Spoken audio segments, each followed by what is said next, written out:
Hello, everyone. Welcome to Chasing a Murderer. And today, we are on part 77 of Life Beyond the Grave, which is attached to the Lori Vallow case. If you're not familiar with this case, well, boy, are you in for a treat and a good shock. Are there people on this earth really that way? Unfortunately, yes, there are. Doomsday Mom, Lori Vallow, and her lover, Stormy Poo Chad Daybell, are accused of conspiring to take so many lives. And I think if they wouldn't have been caught, that there was a possibility that there would have been a lot more. So we are actually in a 2018-2019 timeline, and I say that because I will flip kind of back and forth. This story was so confusing, and also the narrative was so wrong. I started doing this, I thought, to be a voice for these victims, especially when I seen that Lori Vallow was trying to become a victim, something she likes to do her entire life. Well, no, not anymore, not on my watch, Lori Vallow. There are true victims in this world that deserve the attention, and we're going to give it to them. Guys, if you are not familiar with this story, let me refer you. You don't have to go all the way back to the beginning of this series, because there is a lot of details. And the story was so confusing for people that were not Mormons, because you had a few Mormon teachings you had to understand in order to understand what Lori and Chad were talking about.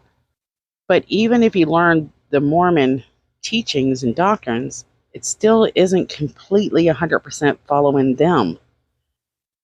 Now, guys, we have learned a lot about people like Julie Rowe, a little bit about people like Hector Salsa and Jason Mao. But remember, some of these people have even though they're kind of out there themselves, their way of thinking, they're not where Chad and Lori are. There's a few people out there, believe it or not, that are in, kind of following the same teachings, but they don't believe in taking people's lives. And I'm talking about mainly Julie Rowe. Julie Rowe, Eric Smith, and Chad Daybell, where they were pretty decently close for a little while, but now that kind of changes now that Lori Vallow stepped in the picture. Lori Vallow used to love Julie Rowe, so much so that she always recommended Julie's podcast and played her podcast in her car for whoever was in the car with her to hear. Now, I'm not going to be able to go into the details on the podcast like I wanted to, but it's around this time in 2018, so around November, December, going into 2019, Lori Vallow is doing several podcasts, some with Jason Mao, some with Melanie Gibb. Chad is coming out with more books, Reclaiming Liberty, Times of Turmoil. Let's do a brief description of what this book is about. So this is where Chad is speaking about coalition leaders that have gathered to Denver to complete their invasion on the United States. So this is something Chad believes is going to happen in real life. And the people that have gathered into their tents, preparing for the second coming of God, well, they're getting guns. They're preparing to fight a battle. And what people don't understand, this is not just a heavenly battle. This is a full-on war, human against human, for Christ. In this book, he talks about a few families, which are usually shadowing real families in his life, guiding many other families to find places of refuge that will become cities of light. Chad's having visions, and he's seen these temples show up in places that the Mormon church has not had any plans whatsoever of building. He sees a lot of people, as we mentioned multiple times before, gathering to the Salt Lake City area and the surrounding areas of that area. Sugar City, Rexburg. And at many of these Preparing the People conferences, while he's prophesizing a lot of these events and comparing them to the books that he's writing as well. He's already met several women through um, his book writing, his conferences, his book signings. He's picked up authors like Julie Rowe, Suzanne Friedman, and many more. He's making friendships with others, such as Aubrey, Melanie, Lori Vallow, and many others that we don't even know about. He attends church, and then after church, he's having his own personal revelations that he's sharing in people's homes away from the church. He presents himself as a prophesized leader, giving hints that the leaders of the church realize that they acknowledge him and support his prophecies. Whereas Julie Rowe, Hector Salsa, and Chad used to be a great team. They would support each other and push each other's books, talk about each other on podcasts. Well, it's not that way anymore. Now that Lori Vallow's in his life, she's making it easier to gather a different group of people into a community, educate them, make them a team unit, and collaborate future events. And to make this happen, guys, you have to carry out these goals that they set for themselves. Take the effort and put in the teamwork so that it works in the way that they want it to. The Church of the Firstborn is now becoming a reality for Chad Daybell and, well, not Julie so much, but Lori Vallow. There was a time where Chad seen himself, fighting these future prophecies and events with his friend Julie. But now, Lori Vallow's erased all of that. Here's the thing. There's a lot more names, like I said before, that are in this group. They're going behind the church leaders' backs. They are kind of insinuating, they're insinuating a lot, that the LDS leaders, they're not teaching truth. They're kind of reaching back to Joseph Smith and looking into reincarnation, the building of Zion, and basically said that the LDS is in apostasy or denial for the rejection of these teachings. Now, just recently in 2020, President Nelson did say a little bit more about, the second coming, but we're in 2019 right here, in 2018. And so you even have a few ward leaders and bishops that are supporting, and we know this through witnesses, guys, we don't have their names, some of these teachings, and that's a problem because you have a lot of people that are supposed to be leaders that support the true prophet of the church, but they're kind of backstabbing him. They're talking to people like Chad Daybell and Lori Vallow, Alex Cox, Charles Vallow even at times. We'll talk about that shortly. They're well aware of some of the teachings and some of the things that's going on behind the scenes, and they're not really handling it in the best way. A few of them seem to be supporting these teachings that shouldn't even exist.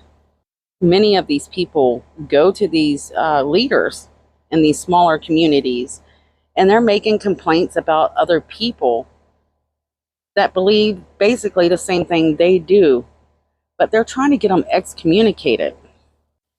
One of those people, it's going to be Julie Rowe.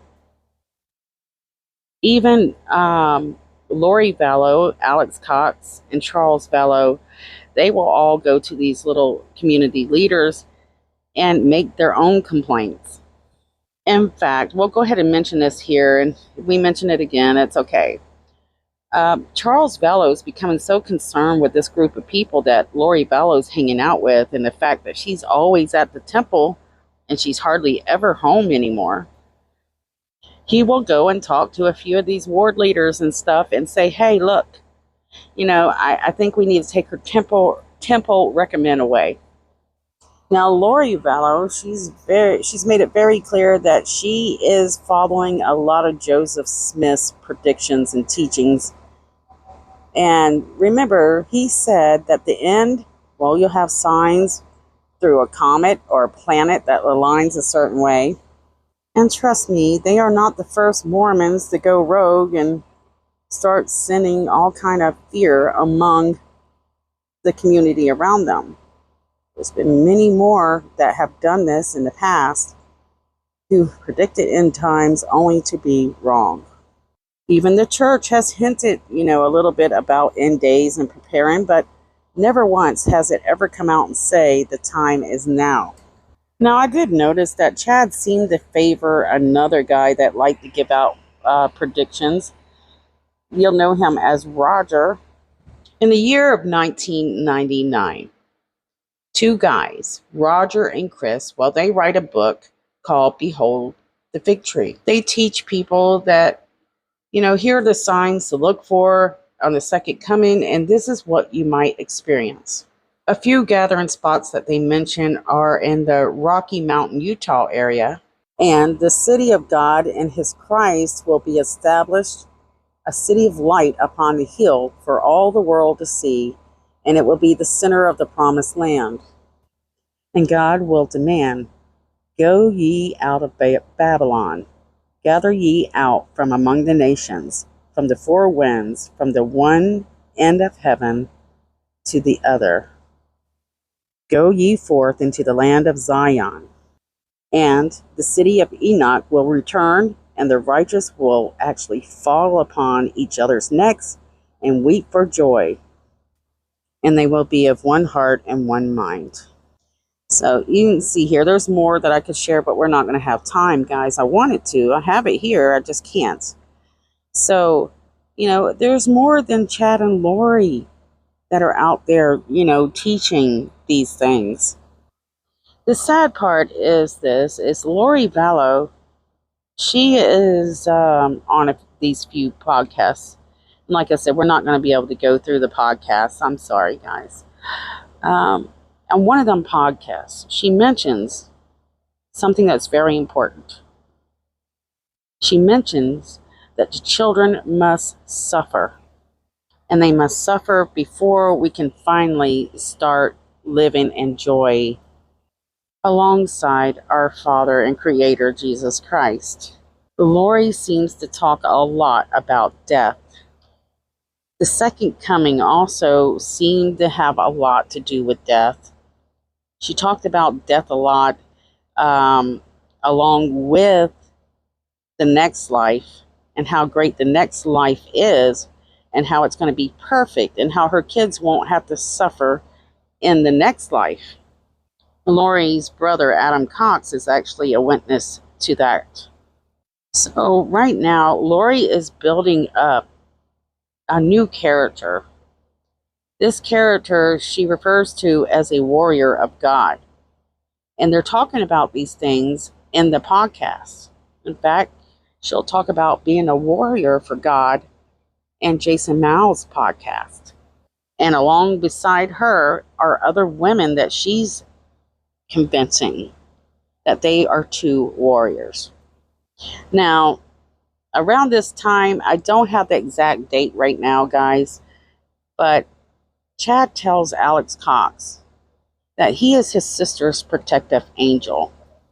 When she's not hanging out with Chad or Alex or her family, she's hanging out with the girls. People like Melanie Gibb, Melanie Boudreau, Nicole, Serena, Zelima, Aubrey.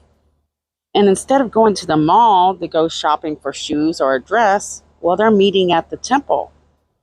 They're meeting up with spirits, deities, and they're sharing each other's experiences, comparing their answers with one another. I think I already mentioned this with you guys, but we'll do it real quick again. So they're at the Phoenix Temple because the Gilbert Temple was actually closed around this time. And let's see, I don't have this one in yellow, so this might be my old research where you had the guess. On December of 2018, this is what I have here. Melanie tells Lori to come here quick, feel my head. She says she feels this hot coming off the top of her head. She asks her, does she have a fever?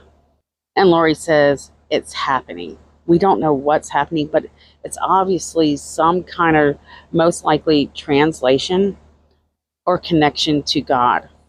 This is probably what I didn't mention, is you guys need to know that while they're at the temple saying their prayers, doing the little gathering, asking their questions, getting their revelation, Lori feels like she has the power to ordain people to be part of the 144,000. According to Melanie Gibbs, she does a little prayer and voila. So how in the world did Lori get all this power? Melanie says she had gotten it from the Lord himself and the angel Moroni. And what's weird about this is people like Zulema, well, they're seeing the Lord as well. And somehow all this is collaborating to work together like a puzzle. Now, people like Melanie Gibb, they truly believe that these guys have visionary gifts. She says she doesn't have them, but she believes that these people do. They tell her that they have these gifts. Why should they lie to her? Lori receives a few more emails from Chad Daybell where he's mentioned the gathering where it's going to be like in southeast Idaho and Arizona. This will be the foundation for Zion.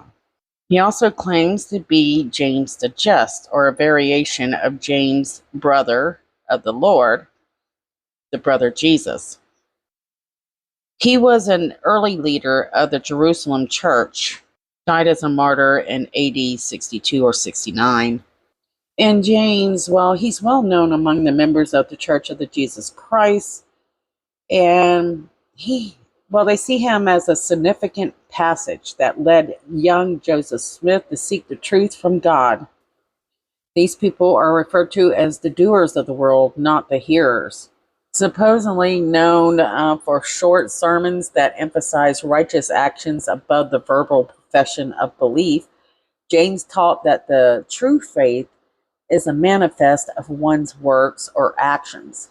So, they say that he became an apostle and that he was one of the first bishops of the Church of Jerusalem.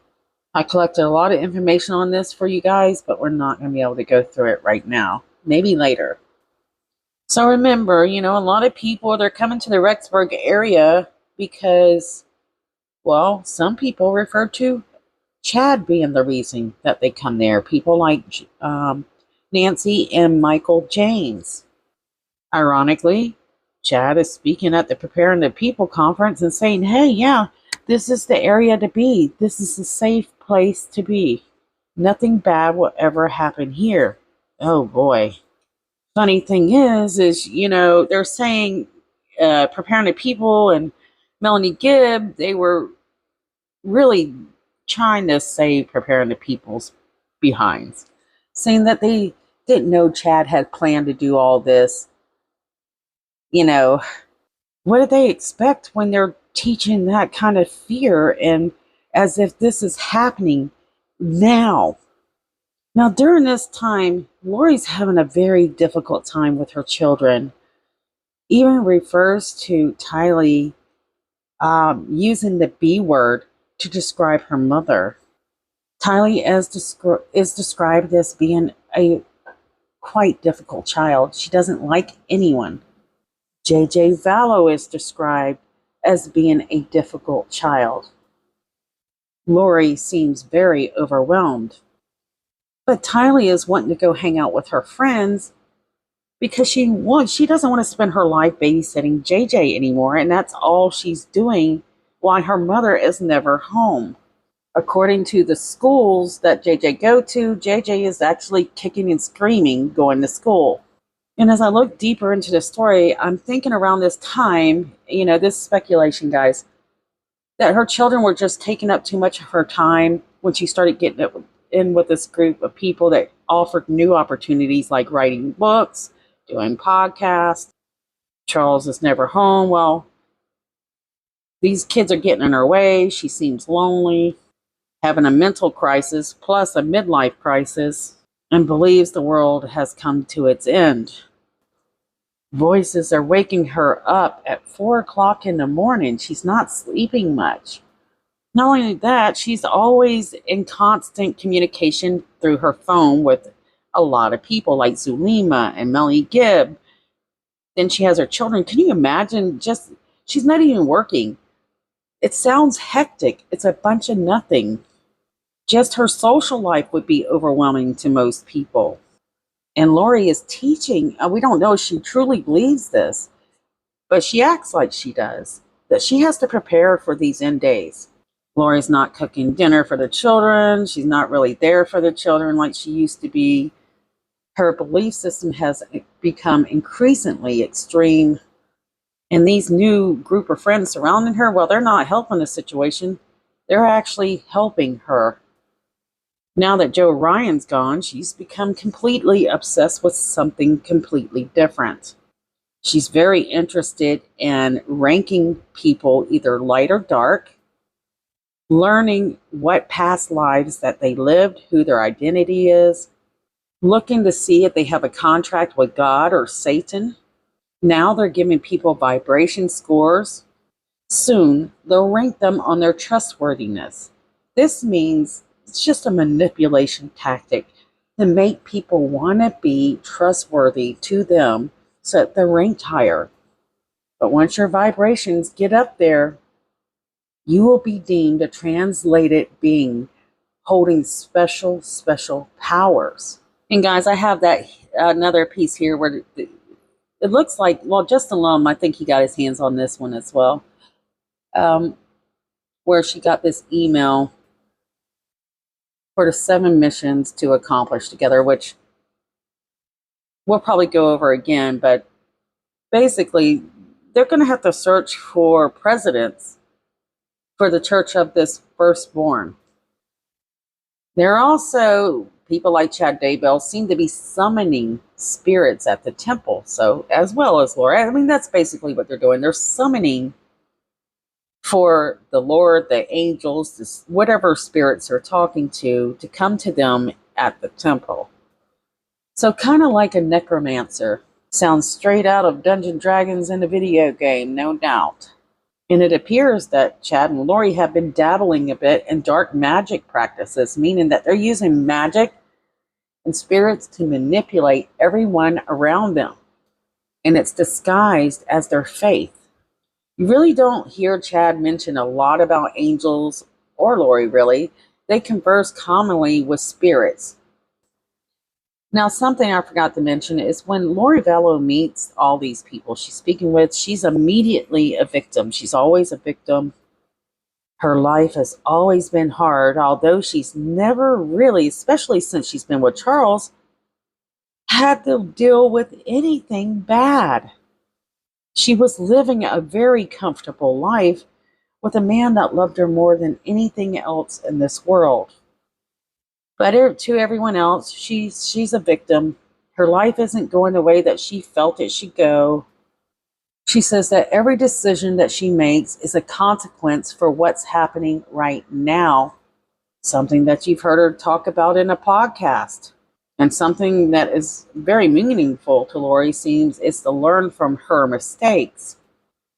And that the life she's living right now is just one of the many lives she's lived. So this is just a test. The hint of how she felt when she was with Charles for 10 years, she says she doesn't want to continue to be miserable, for another 10 years. She wants to find the quickest route to her happiness based off of her choices.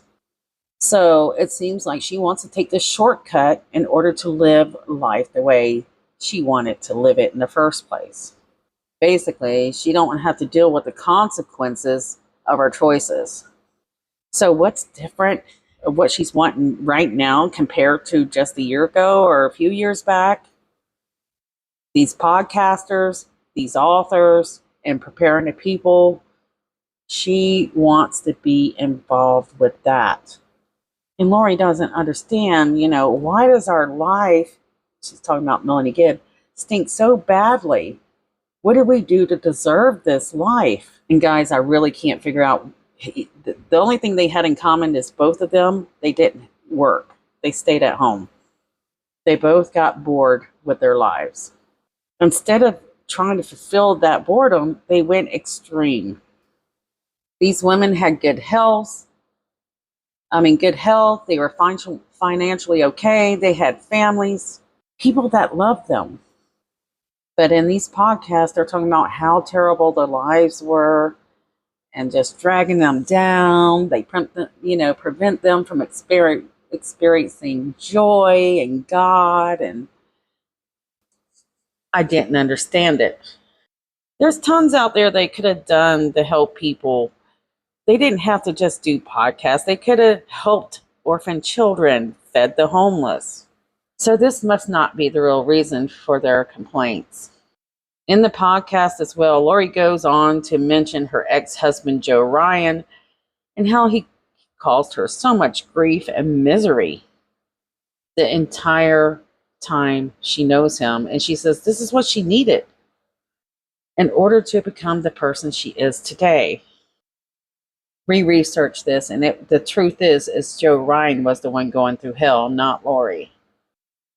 Though we do not know everything that went on with that relationship and never will, simply because Joe Ryan is no longer here on this earth. But from a very young teenager, Lori was always looking in the scriptures for affirmation for whatever her actions were. What is shocking is Lori mentions that she was over teenagers, like around 16, I think. And she's asking them how many of them feel like they're struggling. She says a lot of kids raised their hands into the air, and this was shocking to her. But she has no concern for her two kids at home at this time. So here you go. Here's the thing. It basically shows you that she's saying what and finding things to talk about that she thinks will reach people and connect with people, though she's not really, practicing what she preaches. Interestingly, she says, if you ever do something wrong, all you have to do is say you're sorry, and Christ will forgive you, no matter what it is. Remember this, guys. So it's in January of 2019, around this time. It says January 5th. Julie Rowe has a meeting with her stake president. A text from her bishop to her husband that they will meet Sunday morning. That's important to remember because Julie Rowe is starting to have a lot of problems now that Lori has stepped into Chad's life. Now, Zach, which is Adam's son, Lori's brother, Lori's nephew actually, Zach, is still living with his Aunt Lori. And he says they're hanging out in the kitchen one day, and Lori tells him that she sees spirits walking through the house. Even stranger, she tells Zach that she sees Satan and that they get into a shouting match. So keep that in the back of your mind as well. Around this time, Chad requests to see Lori's dance video. So she's sending Chad Daybell videos of her dancing. Around the same timeline, early January into February, Lori has a vision that she could create storms and fire and will have the eye of the Lord. In text, Lori is telling someone, I'm sorry, I forgot to write down who, that Charles is blocking her gifts. And it's from this time on that investigators say there's specific conversations that cause harm to Charles Vallow, who has been referred to as a dark spirit, Ned Snyder, and soon to be known as Hiplos.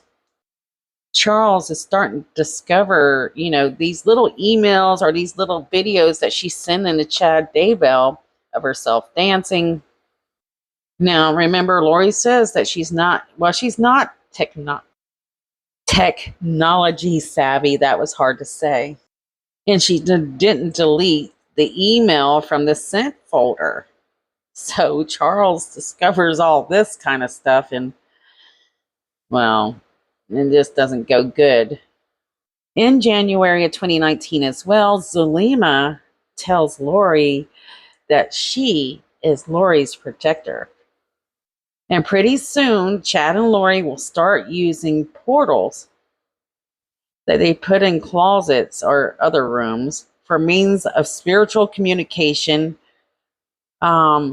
spiritual portation, or the teleport. And Chad is starting to use a necklace to find answers. I do know that he's interested in like the Celtic legends, or like the underworld, the upper world, and the medium world.